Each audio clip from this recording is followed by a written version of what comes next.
I'm Deremo. I was born in Coburg 90 years ago and lived on Perry Street for about 5 years before we moved to Port Hope. Then I played in the woods beside our house for the first year, then I had to go to school. But I didn't understand really what a school was all about. The teacher stood up there and did a whole lot of gibberish that I wasn't interested in. So I was tearing off in space and thinking about what I was going to do when I got home. She used to grab me by the ear and stand me in the corner. Well, anyway, I thought, why am I coming here to be abused? I might as well stay home. So I used to tell my mother I was going to school, and I'd go over in the woods and play with the rabbits and the squirrels and sail my boat in the creek. Then, when the foul whistle blew, it was time to go home. They didn't catch on. That worked good for a couple of weeks. Then the truant officer came around to see why I wasn't at school. He blew the whole scheme right there. So that's the beginning. Okay. Yeah. Do you want to get in there now, Don? Well, I haven't anything to. I was born in Coburg too, and when I was 1 year old, I walked over to Port Hope, and I've been here ever since. And so I wasn't a great fond of school either, and so I guess I was something like my brother Norm. Whenever I could get out of there, I was gone. But anyway, we both survived. That's great. So what do you remember about what downtown Port Hope was like when you were young? I remember everything. Well, yeah. There was 6 grocery stores, 4 drug stores, 4 men's stores where you could buy a suit and clothes. There was Hudson's grocery store, R.S. Brown on Ontario Street, Roberts Brothers on Ontario Street, Al Brown on Walton Street, Dominion Store on the corner of Queen and A&P across the road. The hardware stores, there was 4 hardware stores too, Jimmy Giffen, Alf Outram, Saunders. Saunders, and Hancock. on Ontario Street was Hancock. Hancock. Hancock's Hardware on Ontario Street. Hey, the drug stores was Mitchell,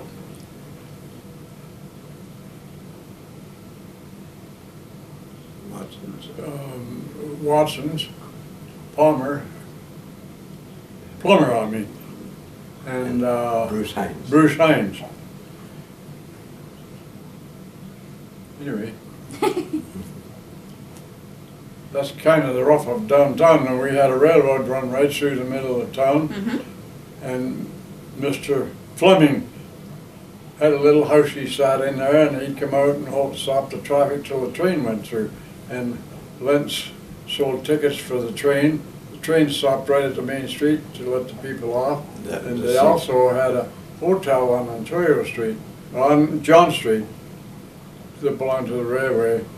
Then the train would go on down to the station and back down into where the old Canadian Tire was. There was a turnstile there for the train. It would turn around there, face the other way to go back towards Peterborough.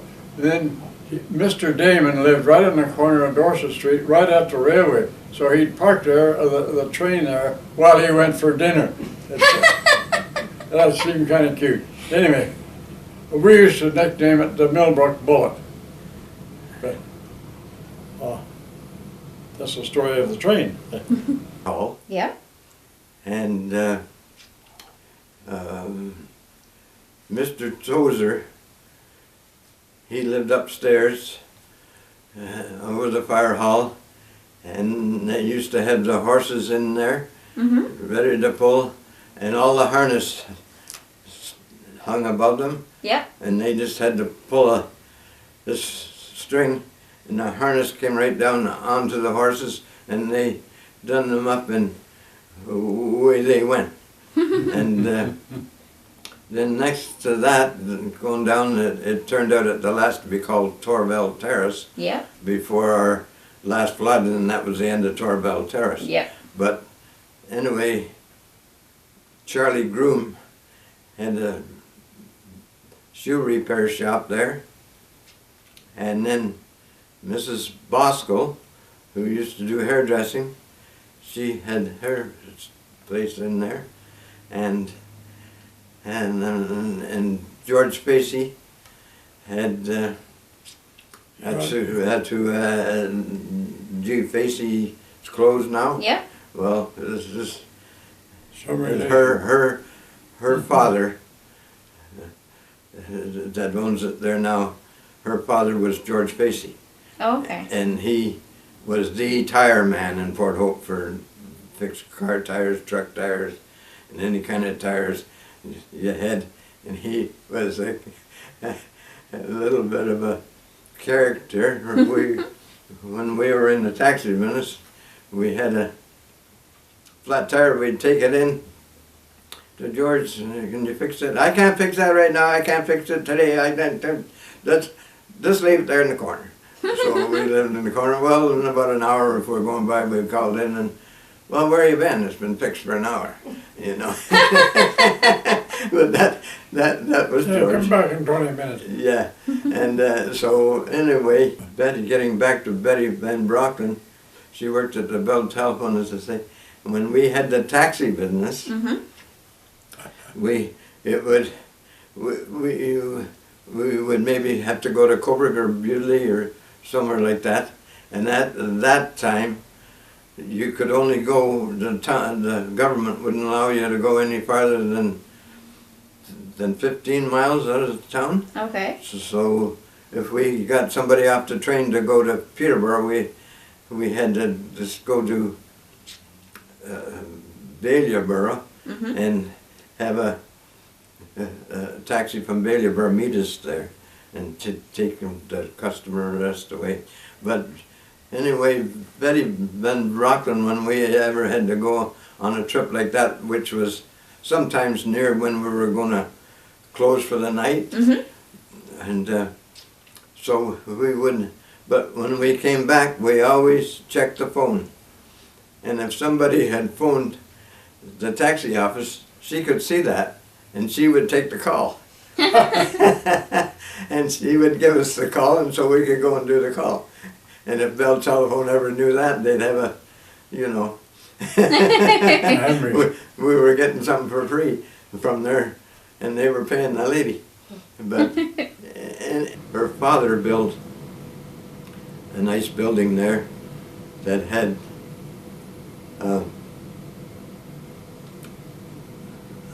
appliance store in one end, and Parkview Restaurant in the other end. Okay. And 2 apartments upstairs. One my father-in-law lived in, and one was for other people. And back when Dr. Hunt first came to Port Hope, that's where he lived, Okay. in that apartment. And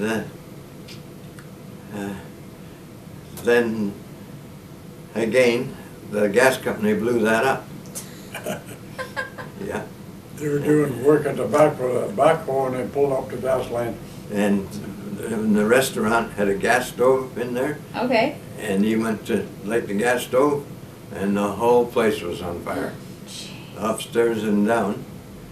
And my poor father-in-law, he was in a wheelchair up the top, and because he was in a wheelchair all the time, he got to be quite a big man, and heavy. And his name was Fred Lingard, and his wife had him out at the top of the stairs, but what could she do? She couldn't bring him all the way down.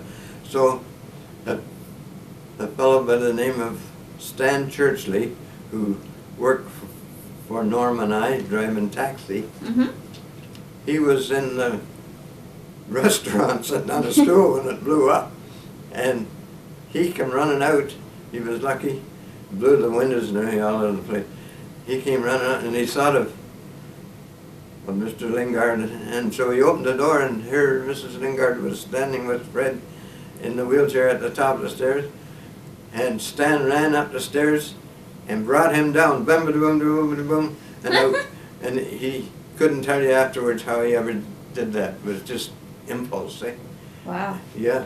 How he ever held that man, because he weighed half as much again as Stan did, that was holding the wheelchair, and bump, bump, bump, all down, and outside they went. And the Shell service station. Yep. And they had a huge, big Shell sign up that as soon as you started from the top of the town, you could see the top of it. It was Shell. that high, Shell, eh? Yeah. And I felt sorry for the poor people that lived up on King Street back of it, because it must have lit their backyard right up like daylight. When it was lit, you know. Yeah. And then One time the S didn't work, and when you come to the top of the hill, you look down there to hell. Yeah, I've heard that. Yeah. Yeah.